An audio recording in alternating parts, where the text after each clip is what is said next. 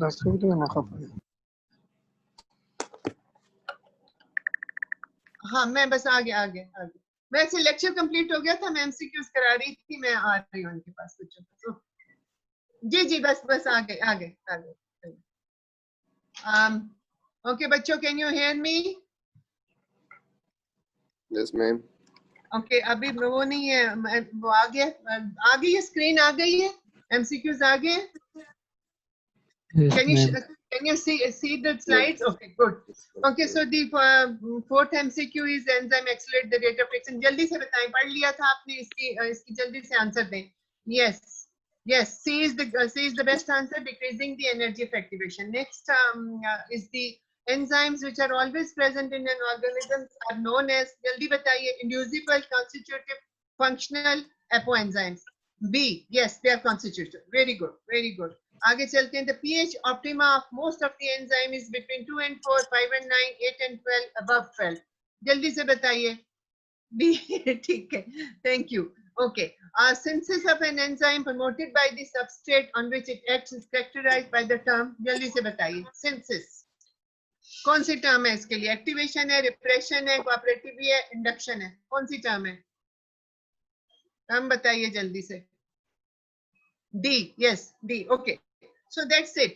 यही सारे थे। अब मैंने हनीफ से बात करनी है। अच्छा हनीफ, मैंने आपसे बात करनी थी, अगले हफ्ते में कुछ रिवीजन वाले लेक्चर होंगे। Are you listening Hanif? You are the CR ना? Yes ma'am okay, excuse me, अगले हफ्ते में आपके कुछ रिवीजन के लेक्चर्स होंगे। तो मुझे फीडबैक ये मिली थी कि आप लोग चाहते हैं कि मैं कार्बोहाइड्रेट्स पढ़ाऊं और वो पढ़ाऊं ब्लड और पता नहीं तीसरी क्या चीज। लेकिन बेटा एक लेक्चर होगा। मैंने वो टॉपिक आपने जनरल टॉपिक दिए हैं, आप मुझे स्पेसिफिकली बताएं कार्बोहाइड्रेट्स में आप लोग क्या चीज, क्योंकि एक लेक्चर में मैं पूरा चैप्टर तो नहीं आपको रिवाइज करा सकती। तो आप मुझे प्लीज मैसेज कर देना, आपके पास मेरा नंबर भी है और वो भी है, ईमेल भी है। तो आपने मुझे सारे बच्चों से पूछ लो, कंसेंसस करवा लो, जिस पे सब मुत्फिक हो वो फिर मैं पढ़ा दूंगी, ठीक है? हीमोग्लोबिन परफ्यूम की अगर आप मैम ये मैंने बच्चों से पूछ के सेंड किए थे। नहीं, आपने मुझे जनरल देखे ना, आपने चैप्टर बताया, पूरा चैप्टर में नहीं पढ़ा सकती एक लेक्चर में। तो अगर 2-3 लेक्चर हैं और 2-3 टॉपिक्स हैं तो प्लीज मुझे आप टॉपिक पढ़ाएं और उनमें से पढ़ाएं जो मैं आपको पढ़ा चुकी हूँ। बफर्स मैंने आपको नहीं पढ़ाए, ठीक है? जिन्होंने बफर्स पढ़ाए हैं उनसे रिवीजन करवाइए। मैंने जो चीजें पढ़ाई हैं उसमें से आप मुझे टॉपिक देंगे, जैसे पूरा चैप्टर हीमोग्लोबिन वाला मैं आपको नहीं पढ़ा सकती। अगर आपको हीम की डिग्रेडेशन चाहिए, परफायरियस चाहिए या सेंसिस चाहिए, please right it down before the lectures. Okay, सही है मैम। अगर बी कॉम्प्लेक्स मैं विटामिन टॉपिक में पढ़ाए ही सेंड कर नहीं है, बी कॉम्प्लेक्स विटामिन किसी ने आपको पढ़ाया ही नहीं है।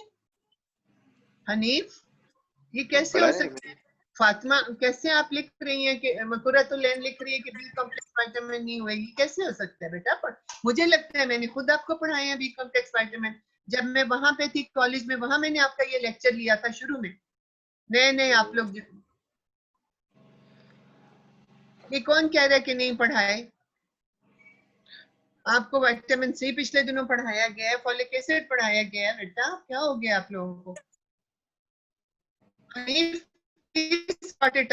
ठीक है, सही है मैम, मैम से पूछ के आपको कह फिर रहे हैं बता पढ़ाए देंगे, अगर नहीं नहीं है। पढ़ा है तो मैं आप टाइम टेबल और वो देखिए, बता आपको मैंने कुछ पढ़ाए थे, फिर बाकी विटामिन सी पिछले दिनों ये इसमें जब से हम घर बैठे हैं तो विटामिन सी मैंने खुद देखा है कि विटामिन सी आपको पढ़ाया गया है। फॉलिक एसिड तो मुझे लगता है मैं नहीं पढ़ाया होगा। ठीक है मैम, जो रह गए होंगे तो उनके नेम मैं आपको सेंड कर दूंगा। हाँ, ये कामरान कह रहे हैं कि कोर्स में नहीं है, हो सकता है कुछ कोर्स में ही ना हो। तो ये सारी चीजें हनीफ आपने देख के मुझे 1-2 दिन के अंदर अंदर आपने मुझे बताना है टॉपिक के कौन सा टॉपिक पढ़ाऊं। पूरा चैप्टर तो बेटा मैं नहीं एक लेक्चर में आपको रिवाइज करा सकती ना। ठीक है, ठीक है, ओके, सही में। ठीक है हनीफ, ओके बेटा। Any question about today's lecture? Vitamin C और फॉलिक एसिड पढ़ाए। ठीक है सानिया, फिर आपके कोर्स में शायद शामिल ही ना हो ना। कोर्स को देख लेते हैं, मैं खुद भी पता कर लेती हूँ कि पूरे कोर्स में क्या है। ठीक है, मैं खुद भी पता कर लेती हूँ कि आपके कोर्स में अगर कोई नहीं है। ठीक है, अगर इंक्लूडेड है तो फिर, अगर नहीं पढ़ाए तो फिर आप बताएं, हम भी चेक कर लेते हैं। नहीं पढ़ाए तो हम आपको पढ़ा देते हैं, अभी बहुत टाइम है हमारे पास। आपका एग्जाम तो मेरा ख्याल है KMU का आ गया, मेरे ख्याल सितंबर में है या अक्टूबर में है। एक सितंबर में, सेकंड ईयर में शायद सितंबर में, आपका अक्टूबर में है। बहुत टाइम है हमारे पास, पढ़ा देंगे, नो प्रॉब्लम। पूरा तो लें इंशाल्लाह, जो भी आप कहेंगे मुझे मैं पढ़ा दूंगी। ठीक है, excuse me ma'am. Thank you so much. Okay बेटा, okay, thank you so much, अल्लाह हाफिज, टेक केयर। और मैम आज की स्लाइड्स भी सेंड कर दें मैम। अच्छा ठीक है बेटा, ठीक है हनीफ, मैं कर दूंगी आज की slide. Okay, hello ma'am, excuse me ma'am. आप पहले मिल गई थी ना, मैं सारे बच्चों को बता रही हूँ, मैं हनीफ को साथ साथ स्लाइड्स भेजती रहती हूँ, तो आप हनीफ से ले लिया करें। जो भी लेक्चर होता है उसकी स्लाइड्स मैं हनीफ को भेजती हूँ। ठीक है, सही है, मैं उस टाइम फॉरवर्ड कर देता हूँ। कामरान पश्तो में जो भी लिखोगे मुझे नहीं समझ आएगी उसकी। ठीक है, excuse me ma'am. Hello. Okay, अल्लाह हाफिज बच्चों, टेक ओके, केयर।